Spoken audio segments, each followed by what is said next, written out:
Hi, ladies and gentlemen. Welcome to Human Relations 255, hosted by Miss Legal. I am Miss Legal, your course facilitator and instructor, and I'll be using video recordings and audio recordings to assist you in the understanding of this particular course. A lot of the course is actually self-explanatory, but we have a number of exercises and practices to do, lots of content that we have to cover, and I am making the assumption that you are here to learn and learn as much as you possibly can. Not just to pass the course, but to be able to use these skill sets in your life, in your personal life, as well as in your professional life. So from now on, I would not necessarily introduce myself anymore. What I will do is jump right into the slides for the various weeks coming up ahead. But for this particular one, I'm taking some time to introduce myself so that you can hear my voice, know what I sound like, and maybe possibly in a couple weeks you may see me, for those of you who may not know me. But for now, we can go along with video recordings, and I am anticipating that you are going to find some source of text for this course, because I'm going to rely on you to fill in some of the blank spaces in this course by referring to the text. I do need you to refer to the text at times for the course. I am happy to let you know that I have 5 human relations texts that are available for rent. For those of you who are on main campus and you would like to rent a textbook, I have 5 of them that are available for rent, and they are renting for $150 for the semester. That's the School of Business renting them. So it's on a first come, first serve basis, so you can come to my office and you can get them and be ready to get your course going. However, in the meantime, I am going to continue, and some of the blank spaces are in your slides. I expect you to fill in by reading your chapter, and others I'm going to embellish and do a little bit more enhancement so we can follow along in terms of the course. So let's jump right into it and let's keep going. Human relations in organizations, formerly called human relations and development. You would have been asked to read 1 Samuel 25 as the Bible reading or the scriptural reading for this particular week. That is a very interesting story. I expect you to pay attention to the following.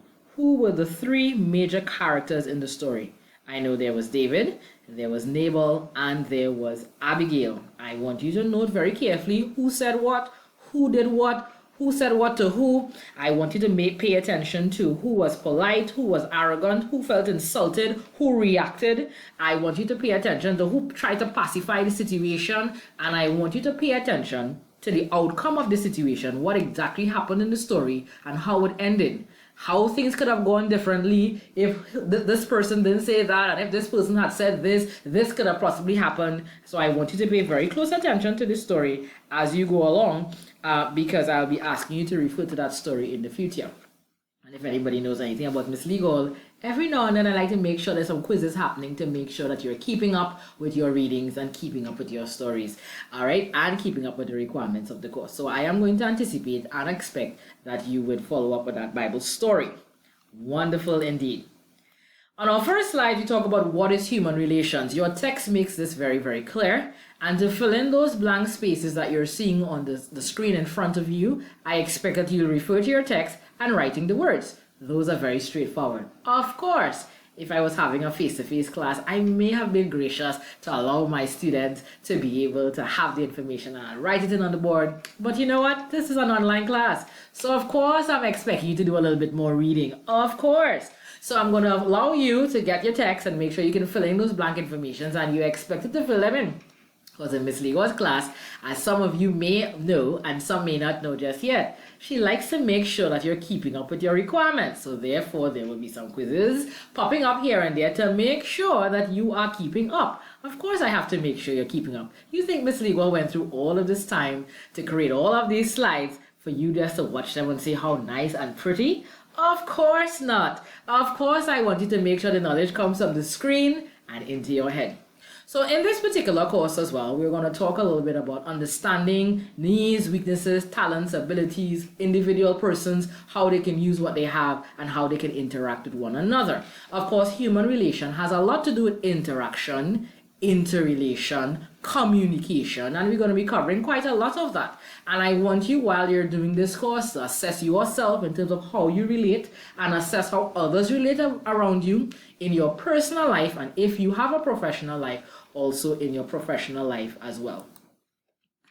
Over the years, Stephen Covey, you may have heard of the book 7 Habits of Highly Effective People, one of my very favorite books to read. He will talk about the fact that no matter how successful an individual gets, generally speaking, more likely than not, directly related to that success has to do with the type of relationships people form. A young lady over the weekend, we were having a chat in a youth group at church, and this young lady said, listen, relationships are not that important. She said she just finished CXC, and she was saying in the group that relationships can't buy you a house, relationships can't get you a job. She said relationships cannot get you important things in life. And some of the more mature ones of us looked around and like, really? Quite the opposite. They live long enough, we will notice that relationships get us through many things in life. And if you're from the Caribbean, especially in Trinidad and Tobago, we already know who you know can make a big difference as how you get through in life, of course. And so relationships and how we relate to people are very important. Those relationships actually make a huge difference in terms of some of the opportunities that we will actually have in life. And so it's very important that as we progress in life, that people who tend to have better human relations tend to be very successful. Now, of course, people who are very good at what they do tend to be very successful as well. And when we match very good at what you do versus very good at willing with other people and willing or good at interacting with other people, we find a lot of times that the individuals tend to be super successful people. So I am hoping that you are going to be a super successful person yourself. Also, we talk about the fact that people who may not always be extremely successful, but they tend to really get along good with other people. People tend to look at them a particular way. And of course, your text is going to help you to put that in. I'm sure you can. Moving right along to our next slides. In our next slides, we have, let me go back here. In our next slides, we have also the importance of human relation skills. Now, embedded in human relation skills, of course, we will find these 4 important tenets, and your book actually does touch on that. So let me just give you a little bit of information, and you can take some notes. The first one is human rights. I would have posted up a supplemental resource on this week's requirements and instructions for you to actually go read.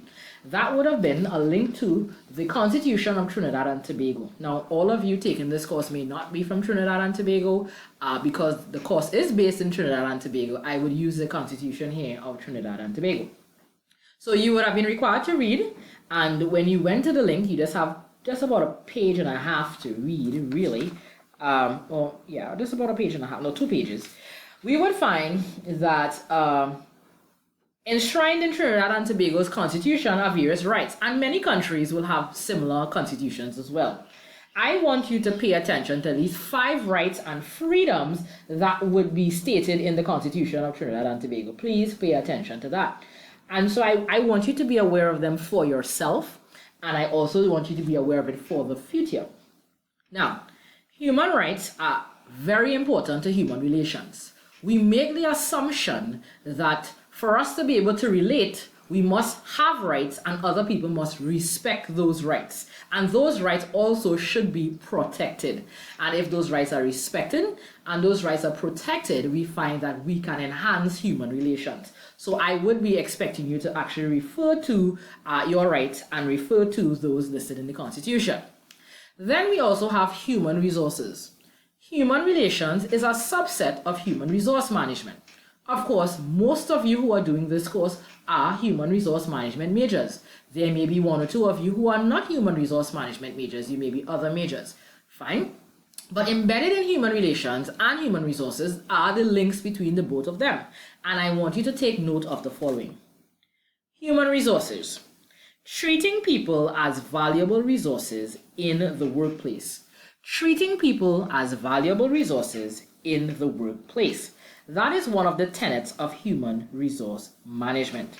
Then we go on to working in groups, and we will find that teams and groups have, of course, as the tenets of their basis or their formations, people coming together and working together.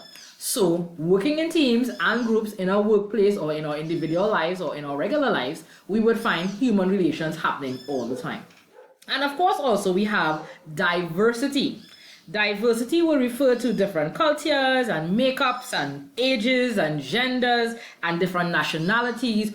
All of those, of course, contribute to human relations, and we want to discuss a little bit about that, etc., in terms of how these will contribute to human relations. Current challenges in human relations in Trinidad and Tobago, and I'm going to use Trinidad and Tobago as a background. What are some of the reasons why sometimes in Trinidad and Tobago we may be accused of not having good human relations?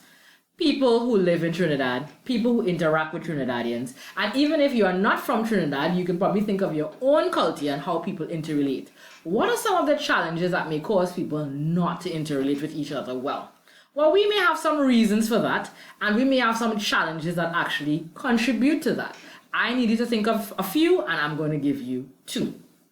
One of the challenges we have in Trinidad and Tobago, or reasons why we may not always have good human relations among us or ourselves, is in service industries and within businesses in Trinidad and Tobago, we will find that there's a lack of competition in some industries. A lack of competition means or suggests that persons will have, or customers may have to come back and purchase here. They don't have many options to choose from. And so because of that, some organizations may say, this is not a big deal, it is not important, we don't need to have great customer service or good interactions between human beings, because guess what? People have to come back and buy here. Now, I don't know many people who are going to willingly choose to be treated poorly. I don't know many people who would do that. And so many times, if people are treated poorly, if they have an option to go elsewhere to be treated better, more likely than not, these individuals will go elsewhere. However, many times if they can't go elsewhere, they are sort of forced to choose or accept however they are treated. And so sometimes lack of competition, that's number one, may be one of the reasons why in Trinidad and Tobago we have various challenges. Number two, another reason why we may have challenges with good interrelations in Trinidad and Tobago is a lot of time people have poor upbringing. They were not trained. What do you mean people are not trained? You mean people's parents, grandparents, and family don't train them to say good morning and thank you and be polite? Well, I know if you live in Trinidad and Tobago, and I know if you live in other Caribbean countries, we have seen that things have changed. People are not necessarily very polite all the time, and people are not necessarily always very considerate all the time. Sometimes people are downright rude. So they didn't have training, they did not have upbringing. What would have caused them to actually now resort to pure interactions? Well, a lot of times they just were not trained. They didn't come from homes that was important, and they were not taught necessarily to consider another human being as equal as themselves. Now, I gave you two. I want you to come up with another six. 6 reasons why there may be issues in human relations in your country, and reasons why persons may not always find good human relations or experience good human relations as they interact, whether in the workplace or in their regular lives. Now, I'm going to pause this recording right here, and I'm going to do a part 2, because the next part that I'm going to pay attention to will be the slides that talks about the human relations timeline, which should be this slide coming up here. So I'm going to pause the video right here because I want to spend a little time on this timeline, and I'll leave the rest of information for you to read.